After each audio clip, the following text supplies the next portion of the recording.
In anxious avoidant relationships, we're used to one narrative. The avoidant stonewalls, pulls away, and eventually ends things when they feel it's too much. But there's another story, far less talked about, and often misunderstood, when it's the anxious partner who walks away first.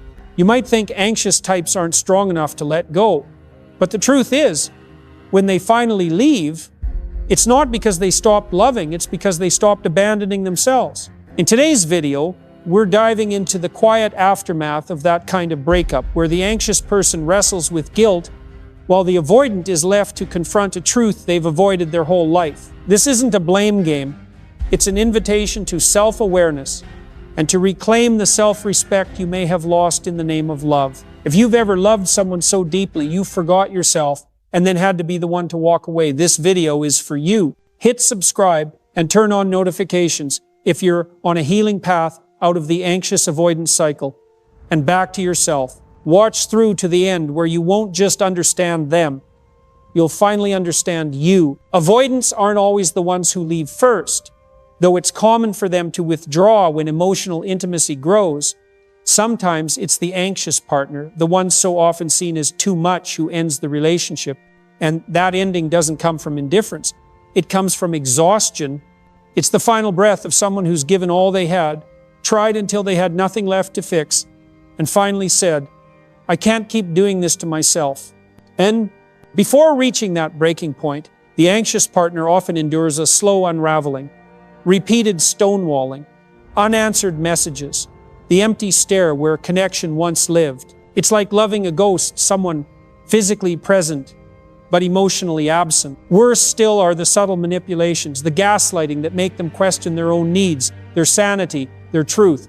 Maybe I am asking for too much, they wonder. And so they shrink, they silence themselves, they bend until they're unrecognizable, all for a connection that once felt electric. But no one can survive in a relationship where their presence is always too much. And while anxious types often cling longer than most, even they eventually realize love cannot be one-sided. So when the anxious person walks away, it's not selfish. It's a mark of awakening, of emotional maturity. They're not walking away out of anger or fear, but from a clear knowing, if they don't choose themselves, no one else will. And here's the truth. Choosing to walk when your needs are unmet, that is what secure people do. It's not easy, especially for those who fear abandonment, who've always tried to save love at any cost. Leaving doesn't mean you stopped loving. It means you stopped accepting love without presence. You are not cold. You are not a failure. You've simply chosen what you were always worthy of. A connection rooted in real presence, not the shadow of someone who once promised to love you. Choosing to leave is hard enough, but for someone with an anxious attachment style, that decision is an emotional war within. What they fear most isn't being alone, it's losing connection, even when that connection has become blurry, distorted, or deeply painful. Anxious partners love with everything they have. They offer their heart, their hopes, and often their self-worth, with the belief that if they're patient enough, loving enough, good enough, then the other person will finally stay, finally show up. It's not weakness, it's emotional loyalty, rooted in childhood experiences where love was inconsistent and had to be earned. So when they enter a relationship with an avoidant partner, someone who pulls away, stonewalls, and consistently invalidates emotional needs, they don't give up easily. They explain, they accommodate, they blame themselves. Maybe I'm being too much. Maybe I'm the problem. And so they try. Again and again. But real love cannot be a one-way effort. It cannot be one person asking and the other staying silent. One reaching, the other retreating. One showing up while the other only appears when it's convenient. Eventually, the pain of staying becomes greater than the fear of leaving. And that's when the anxious partner gets up, not in anger, but in a painful clarity. I still love them, but if I stay, I'll lose myself. This act isn't easy. It's built on sleepless nights, unsent messages, silent battles between heart and reason. But finally, they choose to walk away, not because the love is gone, but because they no longer feel valued in that relationship. And that's the hardest part for someone anxious, not being abandoned, but having to walk away while still loving, choosing themselves over a connection that made them forget their worth. Even after leaving, guilt lingers. They ask themselves, was I selfish? Did I hurt them? Maybe they would have changed if I just held on a little longer. But the truth is, loving someone to the point you forget yourself isn't love, it's self-erasure. And if you've ever been the anxious partner who had to say goodbye, know this: you weren't wrong. You simply chose what was finally right for you. Walking away doesn't mean you stop loving them. It means, at last, you've learned to love yourself at least as fiercely as you once tried to love them. Even after walking away, after countless sleepless nights spent battling between love and self-preservation, the anxious partner rarely feels immediate peace. Instead of relief or pride for finally protecting their worth, what often surfaces first is guilt. They ask themselves, was I selfish? Did I hurt them? Would things have changed if I had just tried a little harder? And when they look back, they don't see all the stonewalling, the ignored emotions, the emotional distance. They only see someone they once loved, now living without them. That guilt isn't random. It's an emotional echo wired into them early in life. Many anxious types grew up in emotionally inconsistent homes where love was unpredictable, and their role was to keep the peace, not cause problems, be the good one. They learned young that their feelings came second, and their job was to hold the relationship together no matter the cost. So even when the relationship turns toxic or imbalanced, they feel that leaving is a betrayal or a failure. They spent their childhood believing that if someone is hurt, they must not have been enough. This is why anxious partners often return to incompatible relationships, not because they don't see what's wrong, but because the guilt of leaving feels heavier than the pain of staying. But here's the truth you need to hold close. You were not wrong for choosing to love yourself first, and you are not to blame for walking away when your needs were no longer met. You did not create the avoidance childhood wounds. You are not responsible for the defense mechanisms they use, the stonewalling, the coldness, the withdrawal, and you are not required to stay and heal someone by slowly breaking yourself. Even if they're sad, even if they go silent, that doesn't make you the villain. Sometimes avoidants secretly want you to leave so they don't have to carry the emotional weight of ending things. And if you were the one who ended it for them, you only did what they didn't have the courage to do. The pain you're carrying doesn't mean you were wrong. It's proof that you love deeply. But now, it's time to love yourself with the same tenderness you once gave away so easily. Let go of the guilt.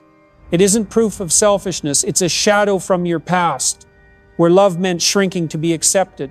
But you don't live in that past anymore. Now, you get to rewrite how you love, starting with the vow not to abandon yourself just to save someone else. And then, after everything, after the anxious partner walks away, not because the love is gone, but because they can no longer lose themselves, something unexpected happens. The avoidant begins to feel the emptiness they've long tried to avoid. At first, there's a sense of relief.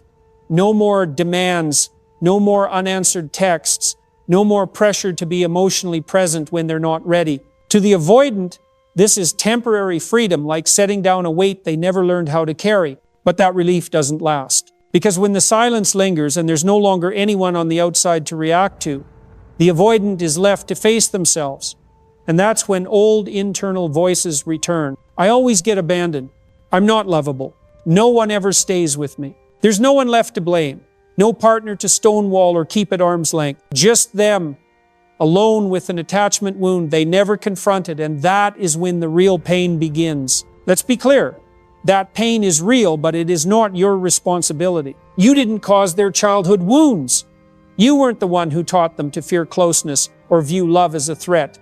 And you cannot, through your love alone, rewrite the emotional history they refused to face. Even if you were the one who left, that doesn't make you the one who hurt them. Because throughout the relationship, you tried not once, but many times. You were patient, you softened your words, you stepped back, adjusted, compromised, all in the hope that if you loved the right way, they'd open up.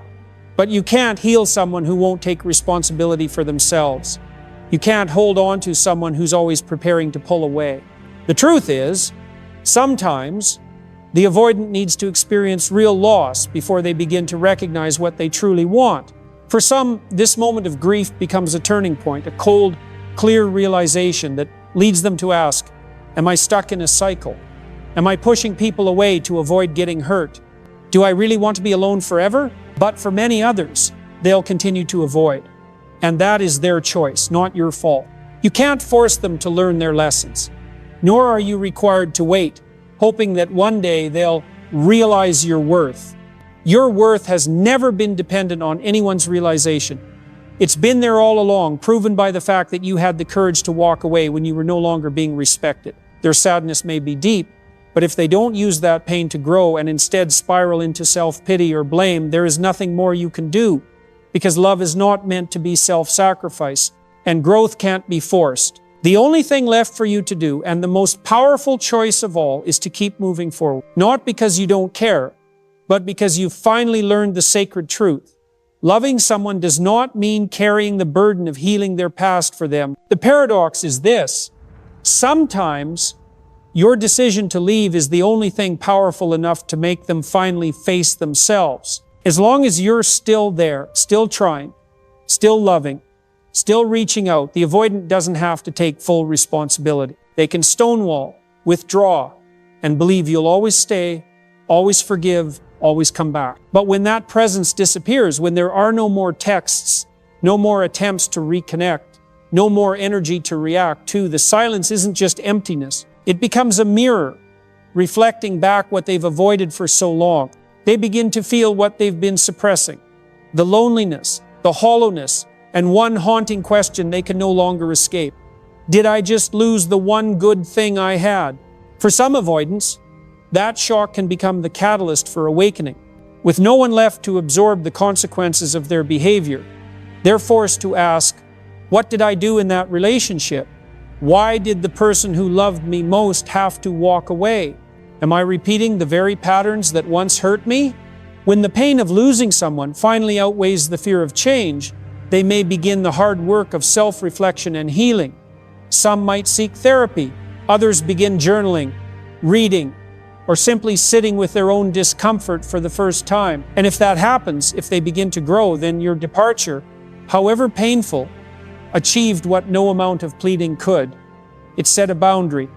And in that boundary, there was truth. But let's be honest, not everyone changes. Some people continue playing the victim. They avoid emotional responsibility and rewrite the story in a way that absolves them of any real reflection. They'll say you abandoned them, that you were too much, or that they just couldn't be who you needed. And if they choose not to learn the lesson, that is their choice, not your failure. You are not required to wait for someone to wake up. Your life is not a test they need to pass.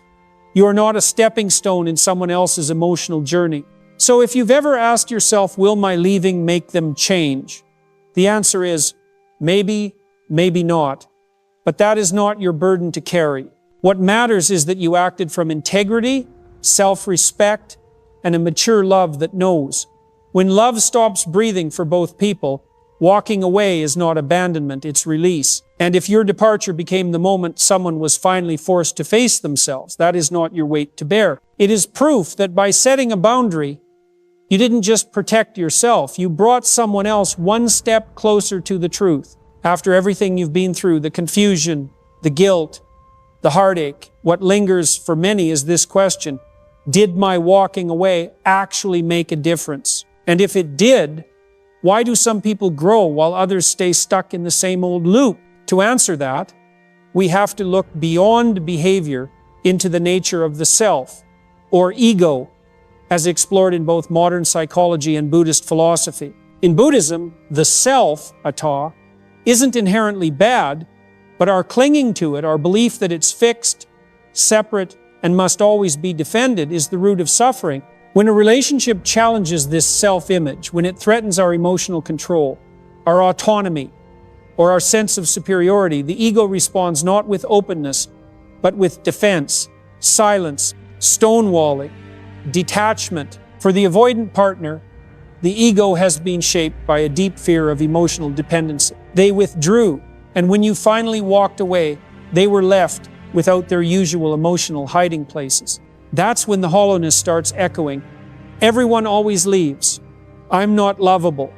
No one ever stays.